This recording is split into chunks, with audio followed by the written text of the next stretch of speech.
In 271 AD, a queen from a caravan city captured 1/3 of Rome. She did it without a single Roman-style legion. She did it with camels, contracts, and silk. And the emperor who finally broke her dragged her through the streets of Rome in chains of gold, chains forged from the very metal her merchants had pumped into the empire for 200 years. You were taught Rome conquered the East through military genius. That is a lie.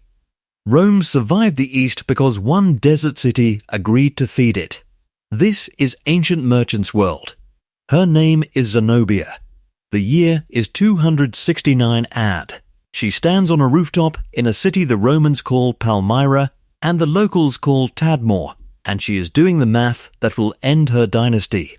Below her, the caravans are coming in. You can smell them before you see them.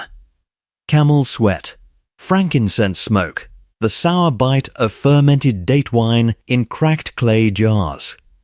The animals groan as their handlers unload bales wrapped in oiled linen. Inside those bales is silk from Han China, pepper from the Malabar coast, pearls from the Persian Gulf, indigo, cinnamon, cotton, glass beads heading east, Roman gold heading nowhere because it never leaves. Every bale that crosses her city pays a tax. Every tax goes into a stone treasury carved beneath a temple. And every coin in that treasury has the face of a Roman emperor on it. Zenobia is not Roman. She is not Greek. Her family claims descent from Cleopatra, and you can believe that or not, but the claim itself is the point. Palmyra sits on the only stable land route between the Roman Empire and everything Rome wants. Without Palmyra, there is no silk in a senator's wardrobe, no pepper on a general's table, no incense in a temple in Ephesus. Rome knows this. Persia knows this. The caravan masters know it best of all. And right now, in 269 AD, the Roman Empire is on fire. Plague is killing 1 in 3 citizens. Generals are murdering each other for the purple. The Rhine is breaking. The Danube is breaking. Gaul has seceded. Britain has seceded. The emperor in Rome cannot pay his own soldiers. Zenobia looks east, then west, then east again, and she makes a decision that no caravan ruler has ever made before. She decides she does not need Rome at all. But to understand why a desert woman can even think this thought, you have to understand what Palmyra actually is. Forget the photos of broken columns in the sand. In the 2nd and 3rd centuries, this city is not a ruin.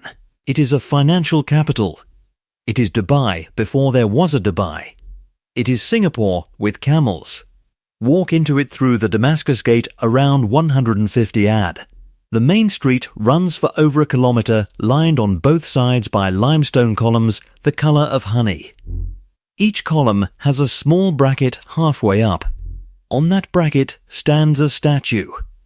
Not of a god, not of an emperor, of a merchant. A specific merchant. A man who once led a caravan across 900 kilometers of waterless rock and brought every camel home alive. His name is carved in 2 languages, sometimes 3. Greek for the Roman tax inspectors, Aramaic for the locals, sometimes Latin for politics. This is the first thing that should tell you Palmyra is different. Every other ancient city you know honors kings, priests and soldiers. Palmyra honors traders. Their faces line the boulevard. The economic engine runs on a document that historians call the Palmyrene Tariff, a massive stone tablet carved in 137 AD listing exactly what every commodity owes the city as it passes through. Slaves, 1 tax. Olive oil, another. Salted fish, another. Purple-dyed wool, a premium rate. Wagon loads of dried goods pay 1 rate, camel loads another. Even prostitutes pay a fee, listed by tier. Even the water for the camels is taxed at the gates of the wells in the desert. Nothing moves through Palmyra without the city taking its cut. And the cut is enormous, because the volume is enormous, and the volume is enormous because the alternative is suicide. Look at a map. To get goods from India to Rome, you have three options. You can sail up the Red Sea, drag everything across the Egyptian desert, and load it again at Alexandria. Slow, expensive, controlled by Rome directly. You can go straight through Persia, but Persia is Rome's blood enemy and will seize your caravan the moment a war flares up, which is constantly. Or you can come up through the Persian Gulf, land at a port the Palmyrene zone called Spassi Nou Charax, and let the desert city handle everything from there. Most merchants choose Palmyra, because Palmyra does something no empire does. It provides private security. The city raises its own militia. Mounted archers. Camel cavalry. They patrol the desert between Palmyra and the Euphrates, and they are paid by the merchants whose goods they protect.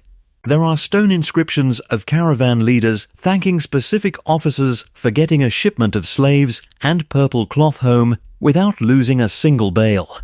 One inscription names a man called Soados 4 separate times for rescuing caravans from bandits and Persian raiders. He is not a soldier. He is a logistics executive with a sword. This is the second thing that makes Palmyra different. Most ancient trade cities are passive. They are warehouses that sit and wait. Palmyra is active. It goes out into the desert. It builds wells. It cuts deals with Bedouin tribes. It plants garrison towns along the route. It runs what is essentially a private highway across 600 kilometers of nothing. And then it taxes everyone who uses it. By 200 AD, the city is unbelievably rich. Tombs outside the walls rise 4 stories tall, towers of stone holding hundreds of dead merchants, each one carved in relief, each one wearing Parthian trousers, Greek tunics, and Roman jewelry on the same body. A Palmyrene buried in 180 AD looks like nobody else in the ancient world, because he is nobody else in the ancient world. He is a hybrid. His city is a hybrid. His gods are a hybrid. The chief god of Palmyra is Bel. Next to Bel sits Yahibol, a sun god. Next to Yahibol sits Aglibol, a moon god. Then 100 other gods imported from every trade partner. Every caravan brings a new shrine. The Temple of Bel, the largest building in the city, is wider than a football field and trimmed in solid bronze. But here is the part textbooks will not tell you. Palmyra is not a Roman city. It is technically inside the Roman province of Syria. It pays a nominal allegiance to Rome. Roman emperors visit. Hadrian comes in 129 AD and is so impressed he grants it the status of a free city. But Rome does not run Palmyra. Palmyra runs Palmyra. The Roman governor in Antioch has no real authority over the caravan councils. The legions stationed nearby are too small to challenge the city militia, and the emperor in Rome is happy to leave it alone, because every silk robe on his back and every grain of pepper in his kitchen comes through it. For 2 centuries, this works. The merchants get rich. Rome gets its luxuries. Persia gets Roman gold. Everyone profits. And here is where the story breaks open. In 224 AD, Persia changes hands. The old Parthian dynasty falls. A new dynasty, the Sasanians, takes over, and they are not interested in playing nice with Roman caravans. They want the trade for themselves. The Persian Gulf ports start to close. The Euphrates becomes a war zone. By 250 AD, Palmyra's eastern routes are dying. And then, in 260 AD, the worst happens. A Roman emperor named Valerian marches east to fight Persia. He loses. He is captured alive. The Persian king Shapur I, according to a relief Shapur himself carves into a cliff, uses Valerian as a human footstool to mount his horse.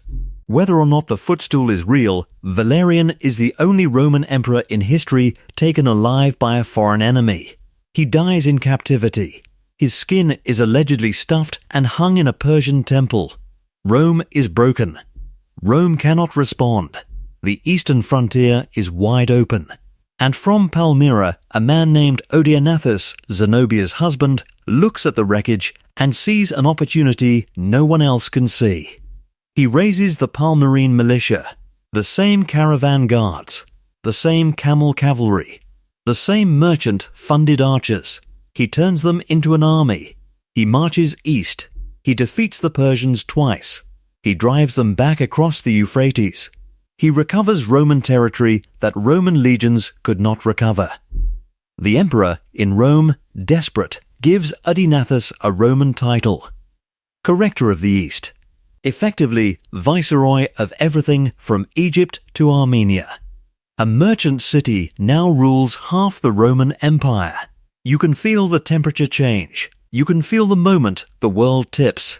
In 267 AD, Odeionathus is murdered. The killer is never definitively known. His son is murdered with him. Power falls to his second wife, Zenobia. She is in her late 20s. She is fluent in Aramaic, Greek, Egyptian, and possibly Latin. She is educated by a Greek philosopher named Cassius Longinus, who teaches her rhetoric. She rides with the army. She eats with the soldiers. Roman sources, even the hostile ones, admit she could outdrink Persian generals and outwalk her own infantry. And she does the math her husband never quite finished. She controls the caravans. She controls the army. The Roman emperor of the year is a man named Gallienus, then Claudius II, then a soldier from the Balkans named Aurelian. None of them can hold the East. None of them can stop her. In 270 AD, she sends her general Zabdas south. He takes Egypt. Egypt is the breadbasket of Rome. Without Egyptian grain, the city of Rome starves. Within months, Palmyrene officials are running the port of Alexandria. They are stamping grain ships with Palmyrene seals. They are sending the grain north, not to Italy, but to Antioch, to Syria, to wherever Zenobia chooses. The same year, Zabdas marches into Anatolia. He takes Ankara. He takes Chalcedon, just across the water from where Constantinople will one day stand. By 271 AD, Zenobia controls Egypt, Syria, Palestine, Arabia, and most of modern Turkey. She mints coins with her face on them, then with her son's face, then with the title Augustus. She is no longer pretending to govern in Rome's name. She is Rome's competitor. And the silk still flows. The pepper still flows. But now the tariffs flow to her treasury, and the grain flows to her cities, and the gold piles up in her vaults. And somewhere in Rome, an emperor named Aurelian is looking east and realizing that if he does not act, there will be no Roman Empire left to inherit. He acts. In late 271 AD, Aurelian marches. He takes Anatolia back city by city. He defeats a Palmyrene army outside Antioch. He defeats another outside Emesa. Zenobia retreats to her desert capital, banking on what every caravan master has always banked on. The desert itself, the wells, the distance, the heat. No Roman army has ever crossed it intact. Aurelian crosses it. He arrives at the gates of Palmyra in the summer of 272 AD with an army that should be dying of thirst. Bedouin guides have been bought. Wells have been secured. The desert advantage is gone. Zenobia tries to flee east to Persia to beg an alliance. She is captured on a boat crossing the Euphrates. The siege ends. The city surrenders. Aurelian, in a rare act of mercy, spares it. He takes Zenobia. He takes her treasury. He takes her best craftsmen. He leaves a garrison. He marches west. And then, months later, Palmyra revolts. The merchants think they can do it again. They kill the Roman garrison. This time, Aurelian does not show mercy. He turns the army around. He marches back across the desert. And he does to Palmyra what Rome did to Carthage, and to Corinth, and to Jerusalem. He erases it. The Temple of Bel is stripped. The bronze is melted down and shipped to Rome. The merchant statues are pulled from their brackets. The colonnade is broken. The treasury is emptied.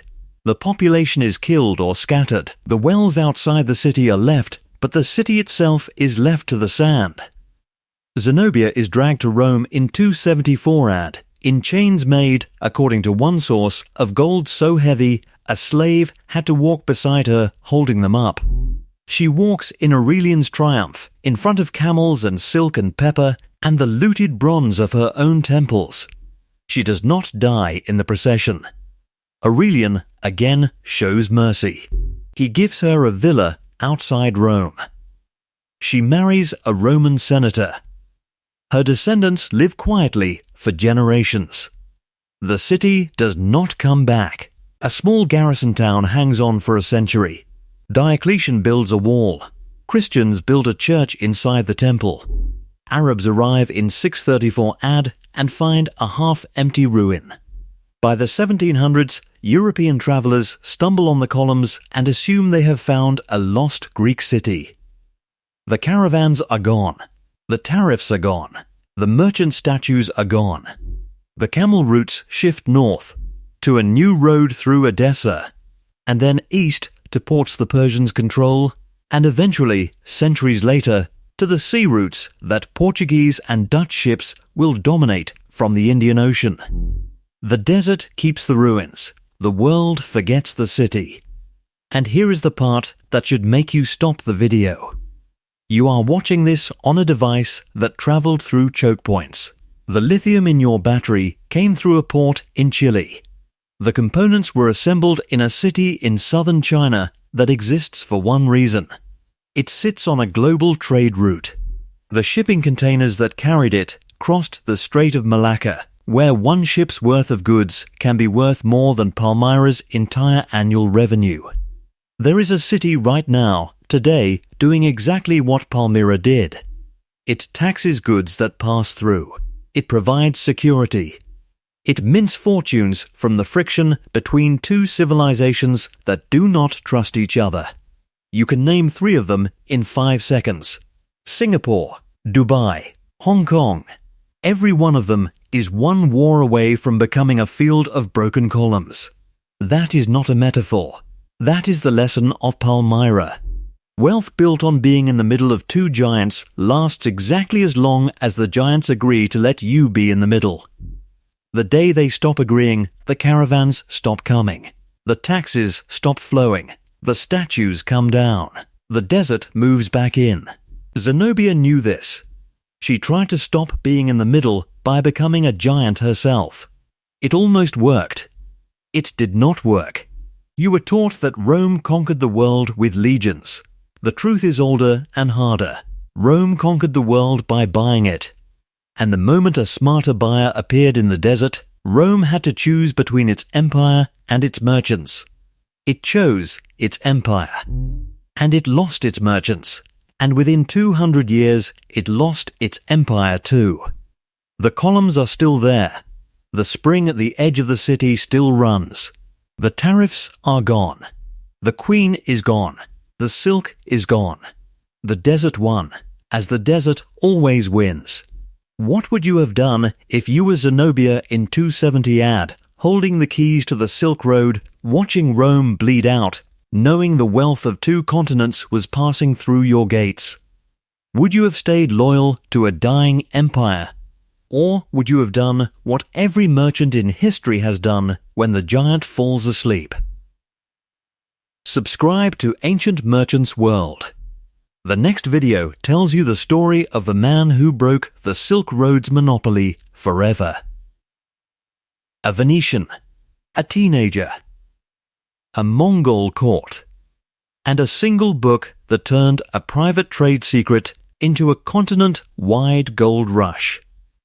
The empire fell. The trade route didn't. The merchants won. They always do. This is Ancient Merchants World.